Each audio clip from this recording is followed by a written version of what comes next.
Listen carefully, because what I am about to say will contradict everything you have been taught about confidence. The world tells you that confidence is loud, that confidence announces itself, that confidence must be displayed, defended, and proven in front of others. This belief has destroyed more men than war ever did. True confidence does not raise its voice. It does not interrupt. It does not rush to be seen. I have watched men who spoke endlessly about their strength fall at the first sign of resistance. I have watched men who demanded respect lose it the moment silence challenged them. And I have watched others, quiet, measured, restrained, command entire rooms without uttering more than a few words. The loud man is always asking a question without realizing it. He is asking, "Do you see me?" He is asking, "Do I matter?" He is asking, "Am I enough?" Silence never asks. Silence knows. True confidence is internal order. It is a man who does not need to perform his worth because he has already decided it. When a man is truly confident, he does not argue for his position. He occupies it. Observe how insecure confidence behaves. It explains too much. It overreacts to disrespect. It panics when ignored. Why? Because it depends on external confirmation. The silent man understands something dangerous. Attention is a currency, and those who crave it are already poor. When you speak too much, you reveal your intentions. When you defend yourself too quickly, you expose your insecurities. When you assert dominance verbally, you confess that you lack it structurally. True confidence is not in what you say, it is in what you are willing to withhold. The confident man lets others talk. He listens not to respond but to measure. Every word spoken by others becomes information. Every emotional reaction they display becomes leverage. While they are busy projecting strength, he is mapping the terrain. Silence unsettles people because it removes feedback. Without feedback, insecure minds begin to imagine threats. They fill the quiet with their own fears, their own assumptions, their own weaknesses. This is power without effort. Noise can be crushed. Silence cannot be cornered. When you stop explaining yourself, you stop negotiating your worth. When you stop reacting emotionally, you stop giving others leverage. When you stop trying to be understood, you become difficult to manipulate. True confidence is not arrogance. Arrogance needs witnesses. Confidence does not. The loud man wants to win arguments. The confident man wants to win outcomes. He knows that being underestimated is an advantage. He knows that stillness preserves energy. He knows that patience multiplies power. When you announce your plans, others feel entitled to comment. When you seek agreement, others feel entitled to object. But when you act decisively, the world rearranges itself around your movement. This is how reality is created, not discussed. The confident man does not wait for perfect conditions. He does not wait for consensus. He does not wait to be understood. He understands that understanding often comes after results, never before. History does not reward those who asked nicely, it rewards those who moved first. Approval-seeking men live reactively. They adjust their identity depending on the room. They become agreeable, flexible, and invisible. The confident man is consistent, not because he is rigid, but because his center is internal. He does not bend to be liked. He does not soften his vision to be tolerated. He does not shrink to avoid conflict. Conflict does not frighten him, because conflict is often proof that he is real. Those who create reality are always misunderstood at first. They disrupt expectations. They violate comfort. They threaten existing hierarchies simply by refusing to play the approval game. This is why the crowd often resists them. And this is why, eventually, the same crowd follows them. The confident man is not reckless. He is intentional. He chooses his moves carefully, but once chosen, he does not look sideways for reassurance. He commits fully, knowing that hesitation invites doubt from himself and from others. Certainty is contagious. When people sense that you do not need their agreement, they begin to question their own. This is psychological dominance. People align themselves with those who appear self-authorized. They trust those who do not outsource their confidence. They follow those who seem unmoved by opinion. The confident man does not ask, "Is this allowed?" He asks, "Is this necessary?" And necessity does not require applause. Understand the danger in approval seeking. When your identity depends on being accepted, you can be controlled through rejection. When your direction depends on praise, you can be redirected through criticism. The confident man removes this leverage entirely. He does not chase admiration. He does not fear disapproval. He understands that both are temporary states of other people's emotions. What remains constant is his direction. He knows that people adapt faster than they protest. They complain, resist, and criticize until results force acceptance. This is how leaders are formed, not by permission, but by persistence. The confident man creates standards rather than asking for tolerance. He sets boundaries rather than negotiating them endlessly. He defines his role rather than waiting to be assigned one. This is why his presence changes rooms.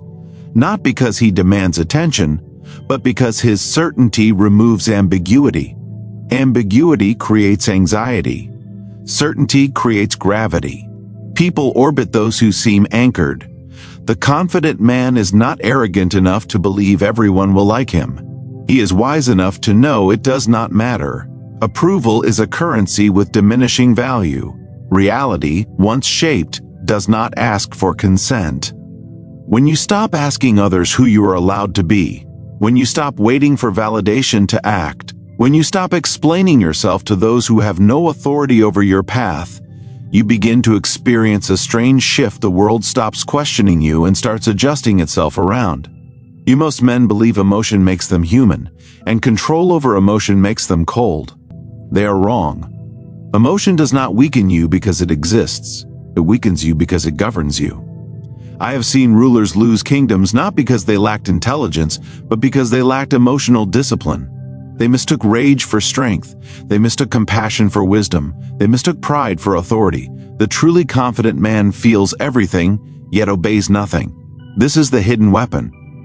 Emotional detachment is not the absence of feeling, it is the refusal to be commanded by feeling.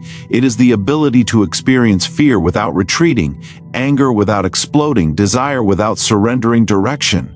Most men react. The confident man responds. Reaction is immediate, instinctive, and revealing.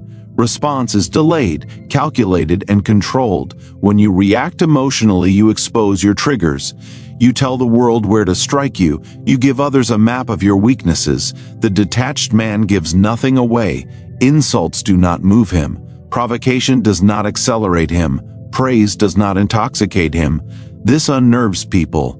Those who rely on emotional manipulation quickly realize they have no grip on him. They cannot guilt him. They cannot flatter him. They cannot shame him into compliance. And when manipulation fails, respect, or fear, takes its place. Emotional detachment creates asymmetry. While others are caught in storms of feeling, the confident man stands above the weather. He sees clearly while others see through emotion-distorted lenses. This clarity is power. Anger narrows vision. Fear shortens time horizons. Desire compromises judgment. The emotionally detached man escapes all three traps. He understands that emotion is data. It signals threats, opportunities, and values, but it does not dictate action. To act directly from emotion is to surrender authorship of your behavior. To observe emotion is to reclaim command. This is why silence often follows emotional attacks. The confident man does not immediately defend himself. He lets the emotion pass before choosing his move. In that pause, he wins. Because timing is everything. Those ruled by emotion must act now. Those who master emotion can wait. Waiting creates options. Options create dominance. The emotionally detached man understands that most conflicts resolve themselves if you do not feed them. He allows others to escalate while he remains still. He allows them to exhaust themselves. Then, when the moment is ripe, he moves with precision. People mistake this restraint for indifference. They believe he does not care. In truth, he cares deeply, but selectively.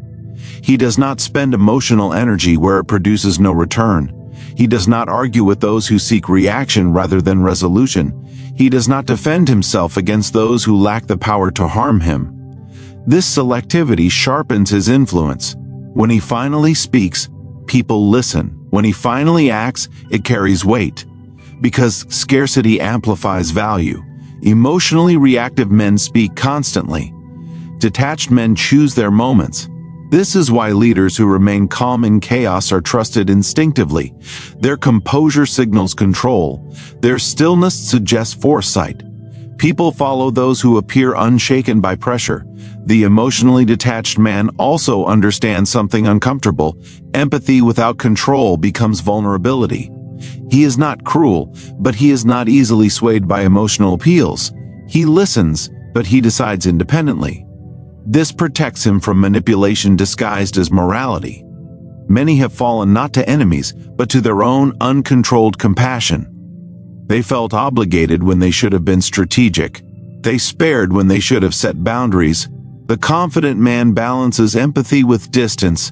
He recognizes when emotion is being used as leverage, and he removes himself from that game. This does not make him heartless, it makes him effective. The most dangerous individuals are not the angriest or the loudest, they are the calmest under pressure, because calm is a sign that one is not fighting the moment, but commanding it. When you are emotionally detached, people cannot rush you. They cannot corner you with urgency. They cannot force immediate decisions through pressure. You move on your own timeline. This frustrates those who seek control. They realize they must either adapt to your pace or lose access to you. Emotional detachment creates psychological elevation. You are no longer inside the chaos, you are above it. From above, patterns emerge. Motives become visible. Outcomes become predictable. The confident man lives here. He is not reactive enough to be predictable. He is not emotional enough to be manipulated. He is not detached from reality, only from illusion. This is why emotional discipline has always been the mark of power, not strength of body, not sharpness of tongue, but mastery of inner turbulence. When you control your emotions, you control your responses. When you control your responses, you control your reputation. When you control your reputation, you control how others approach you. And when others must approach you carefully, you have already shifted the balance of power without raising your voice, without threatening, without explaining, without reacting. Men feel safest when they believe they understand you. They relax when they think they can predict your next move. They grow bold when your patterns repeat themselves. This is how power is lost, slowly, quietly, through familiarity. The truly confident man understands a principle that rulers, generals, and strategists have guarded for centuries. What is predictable can be prepared for, and what can be prepared for can be defeated. Predictability is comfort for others and confinement for you. When your reactions are consistent, people learn how to trigger you. When your decisions follow a visible pattern, people learn how to anticipate you. When your boundaries are clearly mapped, people learn exactly how far they can push. The confident man refuses this exposure. He is not chaotic. He is selective in what he reveals. Mystery is not deception for its own sake. It is protection of intent. It is the refusal to show your full hand before the moment demands it. Those who speak openly about every thought believe transparency equals honesty. In truth, transparency without strategy is vulnerability. The confident man reveals enough to function, but never enough to be cornered. He understands that people act differently when they believe they know your limits. They test them, they cross them, they exploit them. Mystery keeps others cautious. When people are unsure how you will respond, they hesitate. When they hesitate, they give you time. And time is the rarest form of power. This is why silence unsettles groups. This is why calm unpredictability creates tension. The confident man does not follow emotional scripts. He does not react the same way twice simply because it is expected. He does not allow past behavior to define future responses. This fluidity makes him difficult to manipulate. Those who rely on pressure fail because pressure assumes urgency. Those who rely on guilt fail because guilt assumes emotional access. Those who rely on intimidation fail because intimidation assumes fear. Mystery breaks these assumptions. The confident man may act swiftly or wait endlessly. He may confront directly or withdraw entirely. He may forgive once and never again. No pattern is guaranteed. This does not make him inconsistent, it makes him sovereign. Sovereignty over one's behavior is the highest form of confidence. People begin to treat him differently. They watch their words, they measure their tone.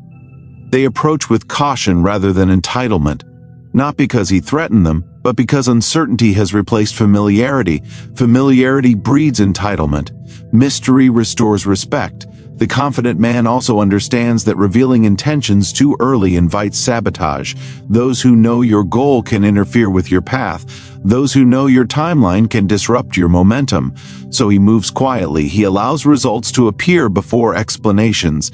This is why the most effective strategies are often misunderstood until they succeed. Predictable men announce their plans. Mysterious men announce their outcomes. The confident man is not obsessed with being understood. He is focused on being effective. Misunderstanding is a small price to pay for freedom of movement. People waste energy trying to interpret him. They debate his motives. They project their fears onto his silence. While they speculate, he advances. Mystery forces others into reaction mode. They wait to see what you will do. They hesitate to commit fully against you. This hesitation shifts control into your hands. The confident man also understands the psychological advantage of delayed revelation. When you reveal your strength only when necessary, it feels overwhelming. When you reveal your standards only when crossed, they feel absolute. Predictability dulls impact. Mystery sharpens it. This is why restraint magnifies authority. The confident man does not explain his silence. He does not justify his distance. He does not clarify his intentions to those who have not earned trust. Access to understanding is a privilege, not a right. Those who demand transparency often seek leverage. Those who respect mystery often recognize power. The confident man allows people to see what he does, not what he plans. Action becomes his language. Over time, people learn an important lesson. They cannot manipulate what they cannot read. They must deal with him carefully. And care is the beginning of respect. Predictability invites exploitation. Mystery demands adaptation.